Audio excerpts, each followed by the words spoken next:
Alright, so Negative XP, I've referenced him in both of my videos before this.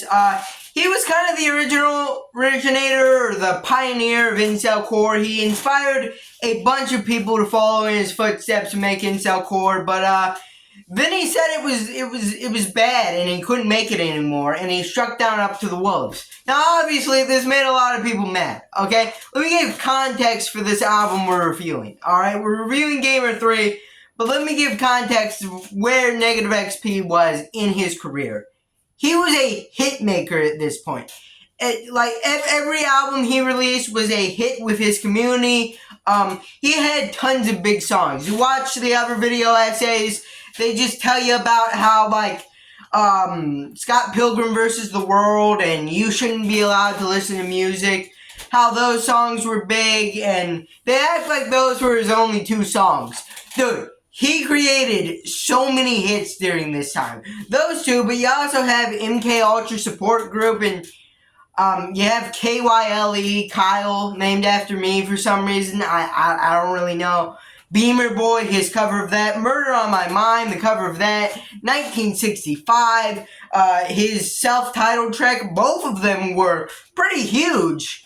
So, yeah, he had a bunch of hits. His albums were, at least by his community, received pretty well. When you go on websites like Album of the Year, they were pretty mixed, but that's to be expected, because, all the people on Album of the Year suck up to Anthony Fantano, and, of course, Negative XP had beef with him.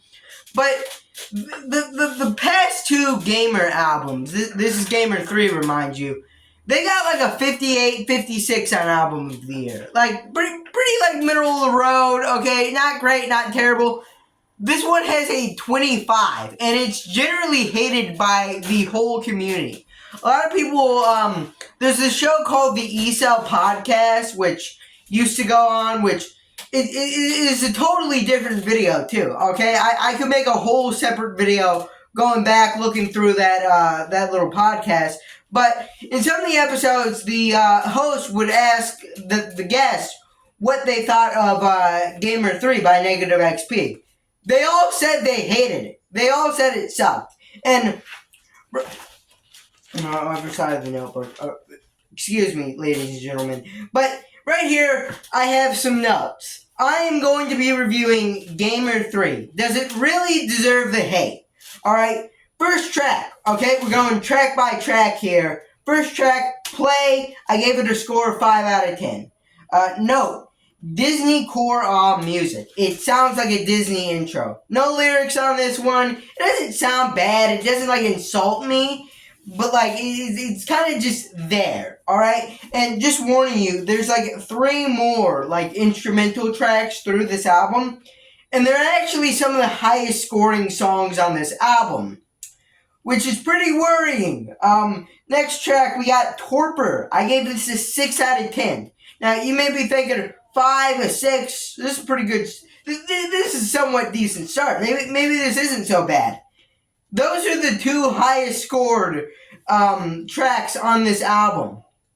It's not looking good. It's not looking good. Sounds like stomp clap indie music is what I wrote down, because it really kind of reminds me of that early 2010s indie music, stomp, clap, hey, stomp, clap, hey. Drop my notebook.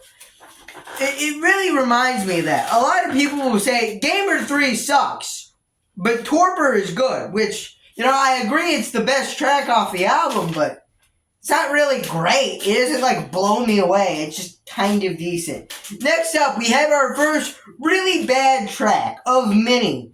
Bad Guy. I gave it a score of 3 out of 10. Note, the intro made me laugh. Dude, when he came in there I'm the bad guy, I can't lie. I literally bursted out laughing because it was so silly, it was so stupid, and the whole song is like that. And also, we're going to start noticing a trend here. This guy doesn't have many lyrics on this album. This guy will take a chunk of lyrics. I'm not even going to call it a verse or a chorus because it's really not. It would just take a couple lines, say it at one point in the song, let the instrumental play for a while, then say it again, then let the instrumental play for a while, then say it again. And it is almost every song throughout the record. In fact, it may just be every song with lyrics on it. Next up, 4, we got Shield and Sword. Gave it a score of 4 out of 10. Starting to notice repetitive lyrics. This is when it started to kind of sink in for me, but you can really tell I'm bad guy as well. 5, Damage Armor. Gave this another 4 out of 10. I just wrote, not interesting. It's literally so black. This is the dead part of the album. Okay? It's not really hilariously bad, and it's not really like, it's not good either. It's just dead. It's just bland, mediocre, and it's not even like a 5. You think like 5, middle of the road. It is comfortably like a step below average. Just straight through this album for the next like couple of tracks. Okay, Cursed Object. Score of 4 out of 10. That's 3 in a row, 4 out of 10s. That's not good. I wrote, instrumental is not good. Instrumental and not a good one. Alright, another instrumental track. Next up, Scholars. I gave this a 2 out of 10. Why is this the longest track on the album? Now, this track is only 2 minutes, because once again, there were not a bunch of ideals on this one. So, a track, the longest track still not being able to crack 2 minutes and 30 seconds. It's probably also a bad sign about this record, but also, why is it the longest? It doesn't really have more content, more ideals than the other tracks. It's kind of just the other tracks, but extended longer. Why? Yeah, and it just doesn't sound good. It's probably the worst so far, but not the worst overall. Okay, never bad sign. Dark Ritual, 4 out of 10. No chorus, just 1 weak verse. Basically what I've been saying about this whole album. Usually the negative XP format is 1 verse, catchy chorus, and the verse repeated, go back to chorus, probably repeat it twice. That catchy chorus was doing a lot of heavy lifting, I now realize. It made the songs memorable, it gave it a hook, but now with just a bland, generic 1 verse being repeated, it sounds a lot worse. It is a lot worse. Where are we? Okay. Dark Ritual. Okay. Barbaric Weaponry. I gave this a 3 out of 10, and my only note was shouting. Yeah. That's basically, yeah, the worst. I haven't even mentioned the worst part of this album, the vocals, especially towards this last little bit, this last little range. They are like some of the worst I've heard on like an Incel Core track in a while, and it's pretty bad considering like that's one of the key like contributors to the Incel Core sound. Anyways, Barbaric Weaponry. Number 10, My Death, the worst song on the album. I wrote annoying all around. It is genuinely just, it genuinely gave me a headache. It may just be the worst Incel Core song ever released by a popular artist. It is that bad. Like, I gave this a 2, the same school as Scholars, but it is safely worse. I probably should have gave it a 1 or even a 0. There's a very fair argument for both of those scores applying. It is genuinely just very unpleasant noises for a minute and a half.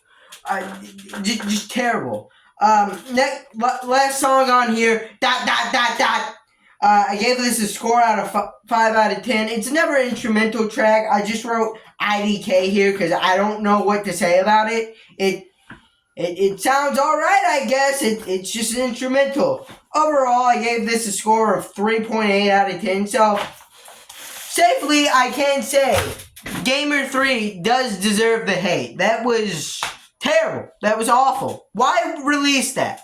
Like, there were a lot of piano in there. It tried to be, like, atmospheric at some points, but, like, it just wasn't. It just sounded, like, unpleasant.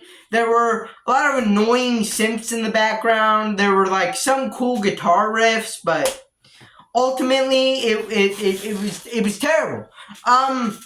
But I do have to acknowledge we got our first Incel Core endorsement, kind of. Seth WTF, not really a popular Incel Core artist, but an Incel Core artist nonetheless, commented on my video and even liked and subscribed to the channel. He's a supporter of the Kyle's Clips Nation, and I recommend checking out some of his stuff. He did a he did a somewhat popular cover of I'm Not Incel Core by SodaBoy64. He also did some other songs. Loser, I think, is a really good song that you should check out. It's on SoundCloud. He also has a channel here on YouTube where he's posting music videos for his songs.